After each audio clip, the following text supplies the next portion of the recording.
진짜 돈 벌기가 너무 힘든 월에 한 200만원 버는 것도 쉽지가 않습니다. 회원님만 가르치는 게 아니야. 청소, 전단지 돌리기, 현수막 달기, 블로그 쓰기, SNS 업로드, PT 수업, OT, 주말 당직, 영어 그냥 기본으로 다 해야 되는 거예요. 저도 처음에 월 100만원도 못 벌었어요. 지금은 월 평균 수익이 안정적으로 500 정도 헬스 트레이너를 하고 있는데 먹고 살기가 너무 힘들다. 헬스 트레이너를 하려고 하는데 이 직업이 나랑 맞는지 모르겠다 생각하시는 분들이 있다면 오늘 이 영상이 굉장히 도움이 많이 되실 거라 생각합니다. 치열한 피트니스 업계에서 10년 넘게 살아남을 수 있었던 꿀팁과 노하우를 모두 알려드리도록 하겠습니다.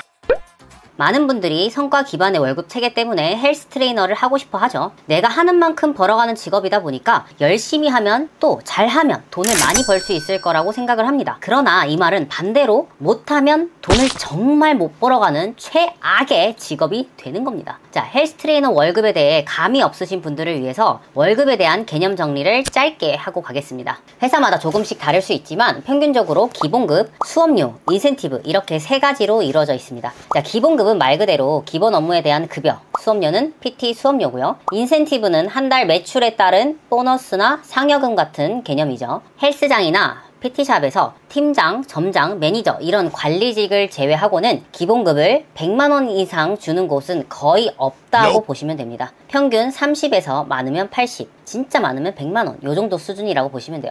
왜 이렇게 기본급이 작나요? 라고 생각하실 수 있는데 기본급이 작은 이유가 크게 두 가지가 있어요. 첫 번째는요, 수업료, 보너스가 계산되기 때문이죠. 자, 두 번째는요, 비정규직이나 프리랜서와 같은 형태로 근로계약을 하는 경우가 많기 때문입니다. 정규직이 돼버리면 복리 후생에 있어서 고용주 입장에서 장단점이 있죠. 자, 프리랜서로 하게 되면 세금, 보험료를 헬스 트레이너가 직접 부담하게 되니까 이렇게 계약을 하는 곳이 상대적으로 좀 많은 편입니다. 물론 4대 보험도 들어주고 정규직으로 해주는 것도 있는데요. 그렇다고 해서 기본급, 수업료, 성과금 이 개념에서 크게 벗어나지는 않습니다. 자, 그럼 기본급 말고 PT 수업료가 거의 수입의 80%를 차지한다라는 이야기죠. PT 수업료는 선생님들마다 조금씩 다를 수 있지만 거의 처음에는 시간당 단가가 정해져 있습니다. PT가 보통 1시간에 5만원은 하니까 헬스 트레이너가 돈 많이 벌 것 같다 라는 인식이 여기서 나오는 것 같더라고요. 자, 고객님이 결제하는 금액이랑 내 시간당 단가는 다른 거 여러분들이 이제 다 알고 계시죠? 자, 시설을 제공하는 사장님도 시설 유지를 해야 하니까 당연히 그 돈에서 가져가야 합니다.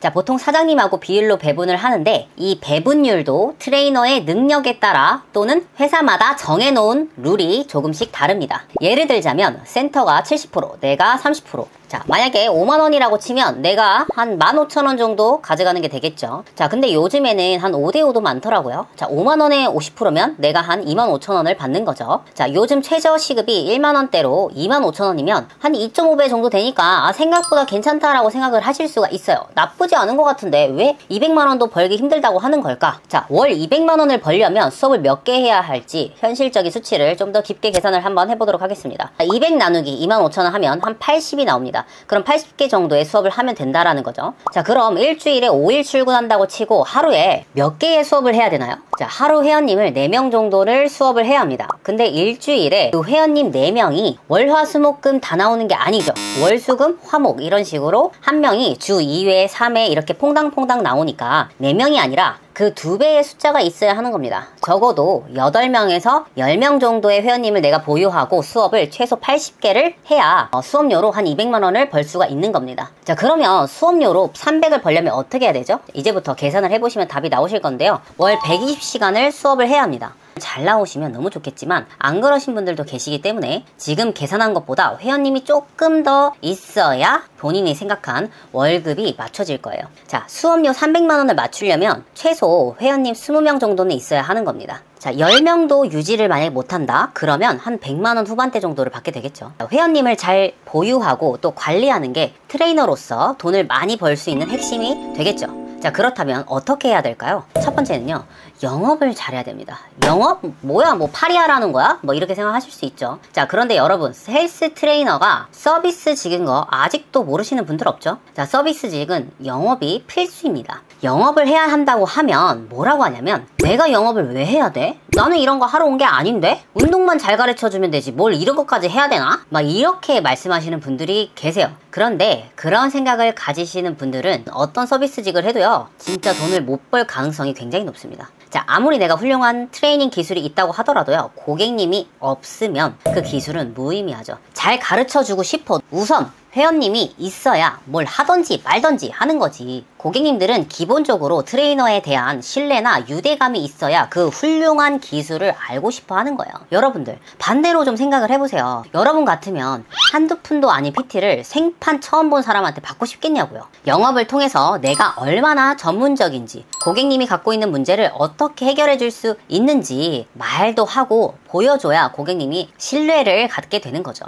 영업을 하라는 말이 이빨린 말로 사기치고 그러라고 하는 게 아니에요. 자, 고객님에게 관심을 가지는 것부터 시작을 하는 겁니다. 나 아는 사람은 영업 안 해도 회원님 많던데? 돈만 잘 벌던데? 자, 그런 분들도 가끔 계십니다. 그런데요, 그분들이 뭘 잘하는지 잘 지켜보세요. 정말 잘 가르치고 기술적인 게 뛰어난 거는 기본이겠지만 대체적으로 굉장히 친절하고 상냥합니다. 그것도 결국 서비스 마인드에서 나오는 거죠. 자, 제가 예전에 회원님들한테 욕을 엄청나게 먹은 적이 있거든요. 운동을 못 가르쳐서 욕을 먹은 게 아니라 불친절한 것 같다, 무관심하다, 이런 걸로 욕을 먹은 적이 있습니다. 그때 알았어요. 가르치는 것도 정말 중요한데요, 이 소통하고 공감하고 이런 유대관계가 잘 돼야 이것들이 잘 전달이 되는구나. 근데 저는 소통이나 공감, 친절하게 상냥하게 하는 건 잘하겠는데 영업할 때 돈 얘기하는 게 너무 어려워요 하시는 분들이 있어요.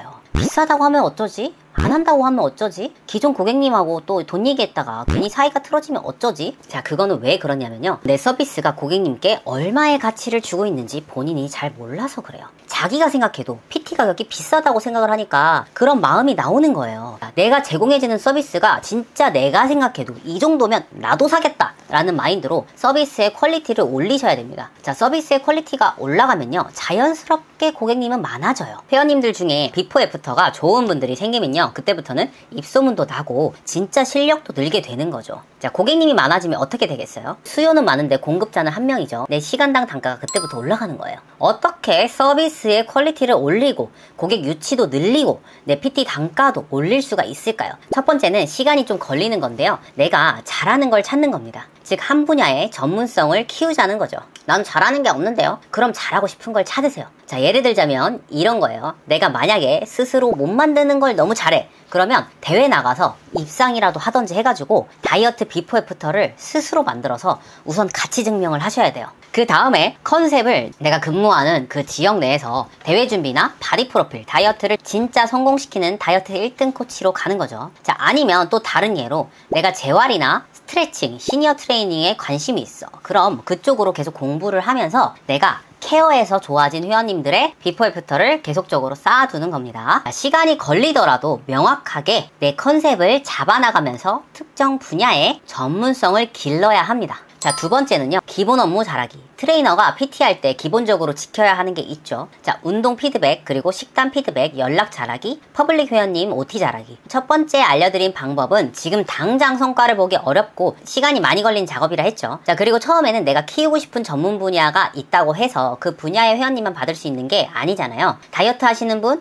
체형 개선 하시는 분, 체력을 기르고 싶은 분, 이렇게 다양하게 회원님들이 배정이 될 거예요. 자, 그래서 두 번째는 기본적으로 해야 하는 업무에 집중을 하는 겁니다. 이 기본 업무는 어떤 회원님이든 90% 이상이 다 만족해야 하는 부분이기 때문에 이것만 잘해줘도 매출을 적정 수준까지 올리고 회원님을 유지하는 건 큰 문제가 없어요. 자, 세 번째, SNS 꾸준히 하기. 자, 이게 진짜 중요합니다. 내가 전문 분야를 키우기 위해서 계속 공부를 할 거잖아요. 그러면 공부한 내용을 복습할 겸 그 정보를 SNS에 올리는 겁니다. 자, 그리고 다양한 회원님들과 수업하는 모습, 내가 관리해드리는 모습, 이런 것도 올려줍니다. 첫 번째와 두 번째 방법을 SNS에 업로드하는 거라고 생각을 하시면 돼요. 자, 이걸 꾸준히 하면 그때부터 SNS 온라인으로도 PT 문의가 오기 시작할 겁니다. 나를 보고 찾아오는 회원님이 생기면요, 그때부터 센터에서 대우도 달라집니다. 그럼 배분 맞는 비율이 올라가니까 PT 단가가 올라가기 시작합니다. 내가 열심히 하는 모습을 SNS에 꾸준히 올리는 건 뭐랑 같냐면요, 잠재 고객님이 생길 수 있는 가능성의 씨앗을 여러 군데 뿌려두는 거예요. 물론 당장 한 개 올린다고 해서 바로 문의가 오는 건 아니죠. 장기적으로 생각을 하고 이것도 계속적으로 올려줘야 나만의 브랜딩 마케팅이 되는 거겠죠.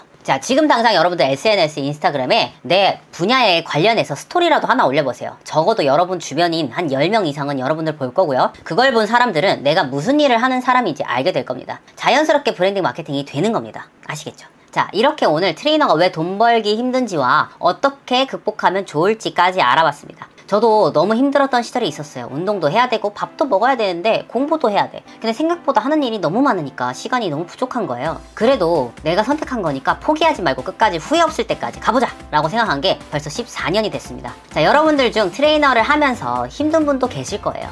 그리고 진로에 대한 고민을 하시는 분들도 계실 건데요. 내가 만약에 하기로 마음을 먹었다면 스스로에게 부끄럽지 않게 최선을 다했는데도 아니다 싶으면 미련 없이 돌아설 수 있도록 끝까지 가보셨으면 좋겠습니다. 자, 포기하지 마시고요. 오늘도 할 수 있습니다. 모두 화이팅 하시고요. 저는 다음에도 여러분들의 시간과 돈을 아껴줄 수 있는 그런 영상으로 찾아뵙도록 하겠습니다. 시청해주셔서 감사합니다.